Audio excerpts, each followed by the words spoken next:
आप सभी के अंदर विराजमान मेरे परम पिता परमात्मा को मेरा कोटि कोटि नमन। आज के ज्ञान की चर्चा में सद्गुरुदेव मनुष्य जीवन का महत्व बताते हुए कहते हैं कि गरुड़ पुराण के अनुसार मनुष्य के अच्छे और बुरे कर्मों के आधार पर ही उसे अगला जन्म मिलता है।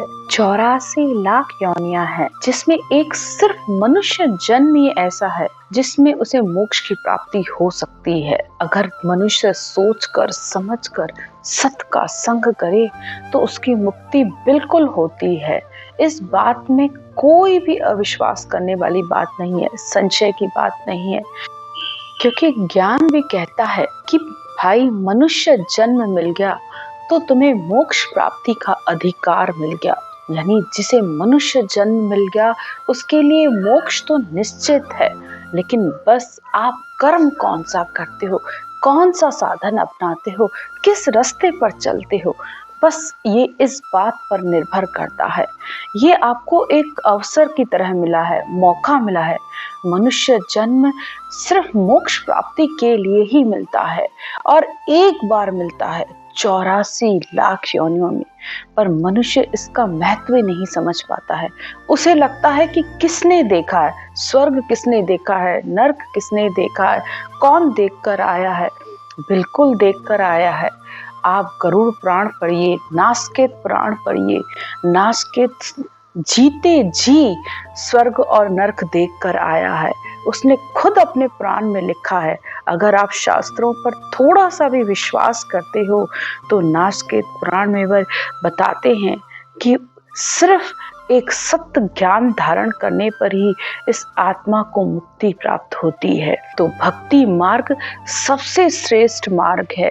भगवान कृष्ण भी कहते हैं कि जन्म और मृत्यु एक ऐसा चक्र है जिससे हर किसी को गुजरना पड़ता है। मनुष्य बस अपने कर्मों के अनुसार जन्म और मृत्यु को प्राप्त होता है। तो आप सबसे पहले तो ज्ञान पर विश्वास करिए कि संतों के द्वारा जो ज्ञान बताया जा रहा है उस पर विश्वास करेंगे तो आप इस तत्व ज्ञान को समझ पाएंगे। आज इसी बात को सद्गुरुदेव समझाते हुए कहते हैं, नहीं रे ऐसो लगन दूजो कोय, लख 84 और सावा जामे 52 होए। सद्गुरुदेव कहते हैं मृत्यु एक बार होती है, जीवन भी एक बार मिलता है। इसी तरह मोक्ष प्राप्ति के लिए मनुष्य जीवन भी सिर्फ एक बार मिलता है। बस इस बात का महत्व समझिए। पार ब्रह्म सो भेजियो हो, भेद निरालो संभाए, धियो परनो ब्रह्म सुन में भगत टलियो जाए। सब आत्माएं, सृष्टि की जितनी भी आत्माएं हैं, चाहे जीव है चाहे जंतु हैं, जो भी हैं, सब पार ब्रह्म से आई हैं। लेकिन मोक्ष प्राप्ति का अधिकार सिर्फ एक मनुष्य के पास है। आज सद्गुरुदेव शादी ब्याह के उदाहरण के माध्यम से ये बात समझाने की कोशिश कर रहे हैं कि आत्मा भी एक स्त्री है और शब्द पुरुष रूप है। तो इस आत्मा की शादी जब तक इस शब्द रूपी पुरुष से नहीं होगी तब तक वह परमात्मा की प्राप्ति नहीं कर सकती। तो इसी बात को समझाते हुए सद्गुरुदेव कहते हैं कि संतों के सत्य ज्ञान से भेद लेकर, यानी सत्य ज्ञान का भेद है इस आति श्वास और जाति श्वास में, इस राम नाम को लेने पर वह शब्द रूपी परमात्मा इस कंठ कमल पर प्रकट होता है और आत्मा इसी के साथ चलते हुए पूरे शरीर की यात्रा करती है और फिर ब्रह्म सुन में जाकर उसका आनंद लेती है। ये है उसका शादी करना, शब्द के साथ मिलना, सुरत और शब्द का योग होना। आगे सद्गुरुदेव कहते हैं, सतगुरु हेलो पाड़ी हो, सुन लीजो स नर नार, अब के मौसर चूक गया रे, कदे न पढ़ने हार। सद्गुरुदेव सबको आवाज देकर कह रहे हैं कि सब सुनो, ज्ञानी ध्यानी साधक सब सुनो। अगर मनुष्य जन्म मिलने पर भी तुमने परमात्मा प्राप्ति का साधन नहीं किया तो तुम्हें जुगों जुगों तक इस 84 योनियों का भोगना पड़ेगा और आत्मा हर जन्म में आती और जाती रहेगी। हर समय इसके साथ जन्म मरण का दुख लगा ही रहेगा। आगे सद्गुरुदेव कहते हैं, जुग जुग रैसी कवार डोरे, पड़सी अगत के माए, ममता तृष्णा अंत सतासी, त्रिपत हो सुनाए। सतगुरुदेव कहते हैं, ज्ञान न होने पर अंत समय में मनुष्य को ममता, आशा, इच्छा, तृष्णा बहुत सताती है। उसे संतोष भी नहीं आता है, हर समय उसका रोना ही छूटा रहता है। अंत समय में उसे परमात्मा को याद भी करना चाहता है, तब भी वह नहीं आता, क्योंकि न तो कभी उसने ज्ञान सुना है, न ज्ञान को वह समझने की कोशिश करता है।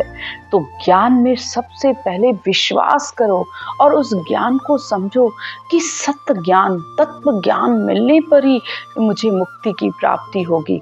और जैसे जैसे आप ज्ञान का संग करोगे तो आपको विश्वास आता जाएगा इस ज्ञान पर, भक्ति मार्ग पर। तो ज्ञान को हर समय सुनने की आदत डालो, भले 5 मिनट 10 मिनट, पर रोज कुछ ना कुछ सुनते रहो, क्योंकि इस मन को चोट लगती ही ज्ञान से है। ये मन कभी किसी का इतनी आसानी से हाथ नहीं आता है, लेकिन इसको ज्ञान सुनाना पड़ता है। और जैसे जैसे ये ज्ञान सुनता है तो इसके अंदर संतोष आता जाता है। आगे सतगुरुदेव कहते हैं, कह सुखदेव कोई ब्याज मांडो, चावे सो लो मुझ पास, ब्रह्म लोक में फेरा पाड़ू, बहर रहे जुग आस।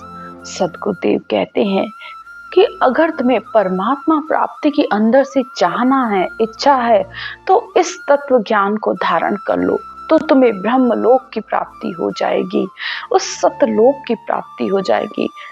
इस आत्मा का आना जाना मिट जाएगा और संसार में किसी भी तरीके की कोई आशा बाकी नहीं रहेगी। सतगुरुदेव कहते हैं, ईश्वर अंश जीव अविनाशी, चेतन अमल सहज सुख राशि।